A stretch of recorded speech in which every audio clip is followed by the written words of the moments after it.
নমস্কার বন্ধুরা, কেসি কিচেনে সবাইকে স্বাগত। আজ আমি হাজির হয়েছি একটা বরবটি আলুর রেসিপি নিয়ে। এইরকম বরবটি আলুর রেসিপি কিন্তু আমরা রুটি বা পরোটার সাথে খেতে সকলেই পছন্দ করি। চলো আমি দেখে নিই আমি কিভাবে বানাচ্ছি। দেখো, আমি কিছুটা মোটামুটি 250 গ্রামের মতো বরবটি নিয়েছি। সেগুলোকে দেখো এইভাবে একটু বড় বড় করে কেটে নিতে হবে, তাহলেই কিন্তু রেসিপিটা খেতে ভীষণ ভালো লাগবে। বরবটি আমরা বাড়িতে অনেকেই খেতে পছন্দ করে না, কিন্তু এইভাবে যদি তাদের জন্য বানিয়ে দাও তো তারা রুটি বা পরোটার সঙ্গে খেয়ে নেবে, বা রাত্রের ডিনারে রুটির সাথেও খেয়ে নেবে। দেখো, আমার সমস্ত বরবটিগুলো কাটা হয়ে গেছে। কেটে ধুয়ে পরিষ্কার করে আমি একটা থালার মধ্যে উঠিয়ে নিলাম। আর এই রকম একটু বড় বড় করে কাটলে কিন্তু রেসিপিটা বেশ ভালো হয় খেতে।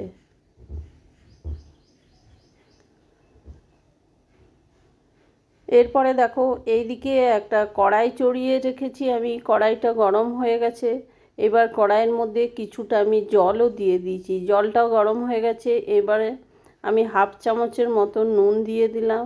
এবার আমি বরবটিগুলোকে প্রায় 1 থেকে 2 মিনিটের মতো ভাপিয়ে নেবো। তাহলে কি হবে, বরবটির যে একটা কাঁচা গন্ধ সেটা চলে যাবে।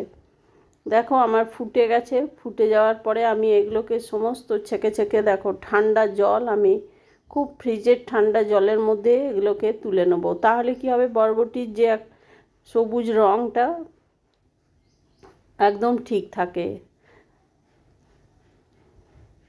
আর বরবটিগুলো এরকমভাবে ঠান্ডা জলে যদি তুলে ডুবিয়ে দেওয়া হয় কিছুক্ষণ, তো খেতেও ভীষণ ভালো লাগে আর রঙটাও খুব ভালো, একদম সবুজটা থেকে যায়। দেখো, সমস্ত বরবটিগুলোকে আমি একটা বাটির মধ্যে উঠিয়ে কিছুক্ষণ ওইদিকে রেখে দেবো। এরপরে ওই কড়াইটা ধুয়ে আবার চড়িয়ে দিলাম। তার মধ্যে আমি 1 চামচের মতো তেল দিয়ে দিলাম। তেলটা গরম হয়ে যাওয়ার পর একটা শুকনো লঙ্কা ফোড়ন দিলাম, আর 1/2 চামচের মতো আমি কালো জিরে ফোড়ন দিলাম। এই রান্নাটা আমি কালো জিরে দিয়েই করছি, তাহলেই কিন্তু এই বরবটির তরকারিটা খেতে খুব ভালো লাগবে। এরপরে দেখো, আমি কয়েকটা রসুন আর কয়েকটা কাঁচা লঙ্কাকে থেতো করে দিয়েছি। সেইটা আমি ভালো করে তেলের মধ্যে ভেজে নেব। এই রেসিপিতে কিন্তু রসুন বা আদাটা থেতো করেই দিতে হবে, অথবা কেটে দিতে হবে। বেটে দিলে কিন্তু এটা খেতে অতটা ভালো লাগবে না। রসুনটা দেখো একটুখানি দিয়ে ভাজা ভাজা করে নিলাম। তারপরে আমি পেঁয়াজ কেটে রেখেছি, পেঁয়াজটা দিয়ে দিলাম। তার সাথে দিলাম আমি কয়েকটা কাঁচা লঙ্কা কেটে। পেঁয়াজ আর রসুনটা বেশ ভালো করে একটুখানি ভেজে নেব।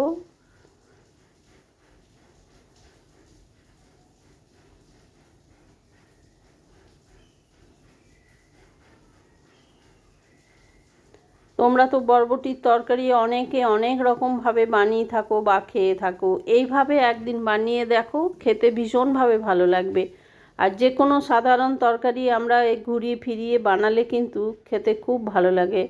এরপরে দেখো, পেঁয়াজটা ভাজা হয়ে যাওয়ার পর জল কিছুটা দিলাম। তারপরে দিলাম 1/2 চামচের মতো জিরে গুঁড়ো, পরিমাণ মতো হলুদ দিয়ে দিলাম,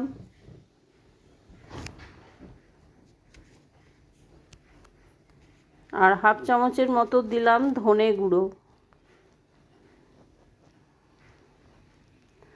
আর এবারে পরিমাণ মতো আমি নুন দিয়ে দিলাম। কতটা আমি আলু কেটে রেখেছি আর কতটাই বা বরবটি কাটা আছে, সেই আন্দাজ করেই আমি নুনটা দিয়েছি। তোমরা যে যেমন নুন খাও তোমরা কম বেশি করে নিতে পারো। এরপরে দেখো, এটাকে আমি ঢাকা দিয়ে রেখে দিলাম কিছুক্ষণের জন্য। তারপরে দেখো, ঢাকা খুলে দেখাচ্ছি, পেঁয়াজটা একদম নরম হয়ে গেছে আর কষাটা ভাজাটাও অনেকটা হয়ে গেছে। এরপর ওইদিকে আমি একটা আলুকে কেটে রেখেছি খুব ছোট করে, সেই আলুটা আমি এর মধ্যে দিয়ে দিলাম। আলুটা দিয়ে দেওয়ার পরে বেশ কিছুক্ষণ সময় নিয়ে এটাকেও আলুটাও কষিয়ে নেব।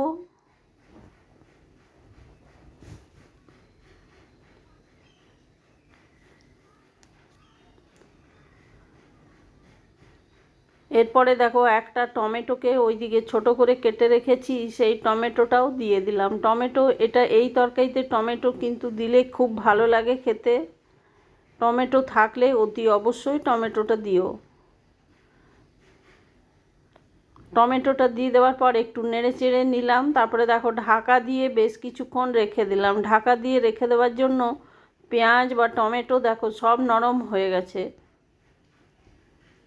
নিয়ে ঢাকা খুলে দিয়ে দেখো কিছুক্ষণ একটু নাড়িয়ে নিলাম। নাড়িয়ে নেবার পরে ওইদিকে যে বরবটিগুলো আমি ঠান্ডা জলে বেশ কিছুক্ষণ ভিজিয়ে রেখেছিলাম, তারপরে সেগুলোকে ছেঁকে আমি এর মধ্যে দিয়ে দিলাম। বরবটিটা দিয়ে দেওয়ার পর বেশ কিছুক্ষণ এটাকেও কষিয়ে নিতে হবে।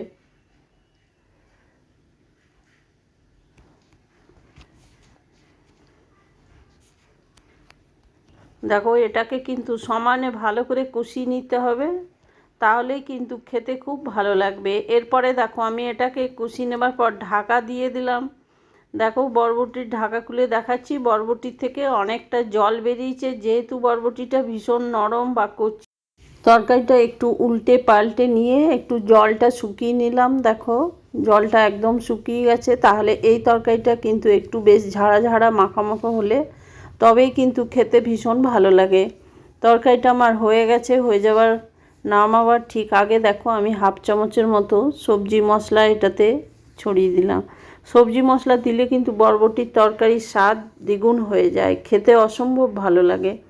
তোমাদের হাতের কাছে যদি সবজি মশলা না থাকে তোমরা যে কোনো মশলা, ভাজা মশলাও দিতে পারো বা যে কোনো মিট মশলা, চিকেন মশলা দিতে পারো।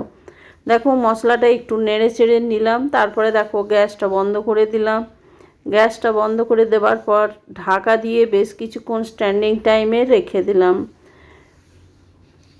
তারপরে ঢাকা খুলে দেখো দেখাচ্ছি কত সুন্দর। এইভাবে যদি বরবটির তরকারি একদিন বানাও তো দেখো খেতে অসম্ভব ভালো লাগবে। যারা বরবটি খেতে চায় না তারাও বাড়িতে কিন্তু খেয়ে নেবে, ভাত বা রুটি, পরোটা। তবে এটা রুটি পরোটাতে বেশি ভালো লাগে এইভাবে বানালে। এরপরে দেখো সমস্ত তরকারিটা আমি একটা বাটির মধ্যে উঠিয়ে সার্ভ করে দিচ্ছি। তোমরা সকলে ভালো থেকো, সুস্থ থেকো। ফিরে আসছি পরের কোনো রেসিপি নিয়ে। ধন্যবাদ।